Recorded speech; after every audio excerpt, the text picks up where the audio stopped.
So y'all know I like to travel back in the past. Kind of gives me an idea what I want to do with my platform in the future. But that's a whole nother conversation that we can have. MTV, y'all need to tighten up for real. I don't know what y'all got going on, but y'all need to bring this back right over here. The hottest MCs in the game list. Man, I don't know if y'all getting a bunch of death threats or y'all just scared. And now we can definitely admit, man, this rap game definitely way different 20 years ago than it is now. Every time you turn around, one of these jits out here killing each other. Every time you turn around, another rapper dying and stuff like that. It's definitely different, okay? I ain't gonna sit up there and hold y'all when it comes to that. But the last one that y'all did was in 2016. Now, if y'all watch my platform, I like the closest thing that we had to this is the Double XL freshman list. And I told y'all the last best list was 2016. And that's the last time y'all did that. There's so many people that done came out afterwards that we need to talk about.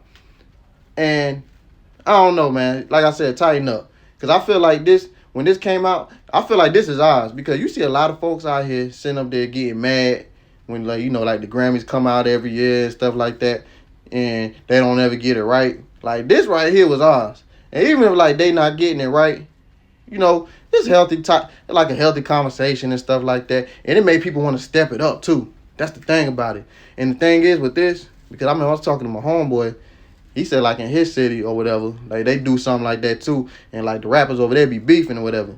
That don't really necessarily happen over here. Not saying that it can't happen. But, like, I feel like it made people want to step their game up.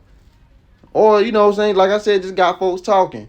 Because the thing is, though, when it first came out, they ain't really understand it. Now, even though they sat up there and explained it in the beginning, like, what, makes the MCs the hottest MC on his list or whatever, because they put a bunch of stuff. You got record sales, popularity, the streets, whatever. All of that combines into why, you on this list right over here. But, everybody don't like to listen. That's the thing about it. Everybody want to act like they don't know how to read, act like they don't know how to hear or listen, and you got to explain yourself more than once because, you got to talk to folks like they slow and stuff like that. So, of course, it happens. That's how we do, first off, right? So, when this started in '07, that was the Lil Wayne era, first off, all right? So, you already know he was number one on that list because I remember that year, it was some folks on there that was mad. I remember 50 Cent was mad. And you already know that's around the time 50 Cent was still selling like crazy out there. So you already know. Hold up, how I ain't number one? I sell more records than everybody on that. You already know how he doing and stuff like that or whatever. But it ain't just about that. That was definitely like Lil Wayne era. Everybody was listening to Lil Wayne more than they was listening to him. Because the thing is, though, we ain't had streaming back then. We had LimeWire or you had to buy the CD from the store. You feel me? And you actually had YouTube out there and stuff around that time also. But it ain't just about that. You know what I'm saying? So, Lil Wayne was number one. Tip was number two. T.I. And that was about right. He had the greatest rapper alive, number one. King of the South, number two. You know what I'm saying? I remember that. I remember them first five. Because I think The Game was number three. The Game was number three. And then you had Andre 3000 at number four because he had a few hot verses, guest verses and stuff like that. So they put him on there. Because they put him on the second one too. And then they had Kanye number 5, if I'm not mistaken. You feel me? So, hey, man. Hey, that was a time to be alive. You know what I'm saying? A lot of folks on there getting mad. They had my boy Jim Jones at number 10 on there, too. You know what I'm saying? So, the next year, that's when my complaining started to happen. Because they sat up there and got the nerve to put Lil Wayne down to number 3. He was supposed to be number 1, but they bumped him down to number 3 because I guess it was the time that they did, that rating or whatever, right? And I guess that matters or whatever, but at the time or whatever, but they had the nerve to bump him down because he ain't dropped the album since the Carter 2. And now that I think about it, I ain't think about it until I got older or pretty much recently. Y'all didn't acknowledge the Birdman and Lil Wayne album because he dropped that a year after the Carter 2.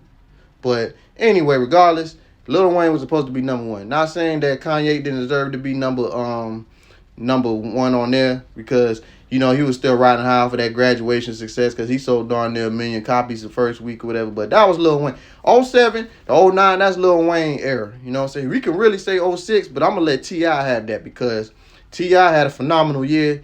2006. I remember Complex sitting up there saying that, you know what I'm saying, Lil Wayne's year was 2006. Nah, that was T.I.'s year because he dropped The King and he dropped ATL all in the same week. Had '06 in the chokehold. So that's T.I. year. I don't care what nobody say. You know what I'm saying? To the point where he was mad when he didn't get that Grammy that next year.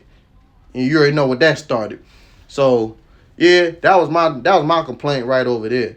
And then they tried to put him at number 2 in '09 and put Jay-Z nah, man. No. Cause I don't even think Jay-Z dropped Blueprint 3 yet when they did that list or whatever. They just going off of DOA and stuff like that. Nah, man. Bruh. That was Lil Wayne's year also, okay? They messed up. They played when they made them 2 lists, '08 and '09. Alright? That's all. That was my only complaints right there. And then the 2011 list. So I love that year. I always tell people 2011, that was a vibe too. Okay, that was Rick Ross's year. And so of course they put him number 1 that year also, as they should have. You know what I'm saying? And I don't think people remember that, Rick Ross, he was that man out here in the rap game around that time. You feel me? I missed that era right there, that MMG era. Now, few of my complaints that I had on that list.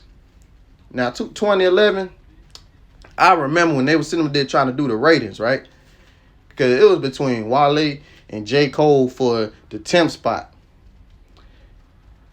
I don't know, man. I kind of felt like J. Cole should have been on there.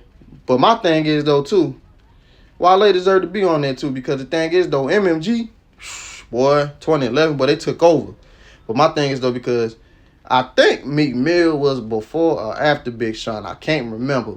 But my thing is, though, also, because they put Meek Mill above, because, that's when I'm a Boss came out. But, bruh, the thing is, though, because memory served me correct, when MMG, they dropped that Self-Made 1, Volume 1, excuse me.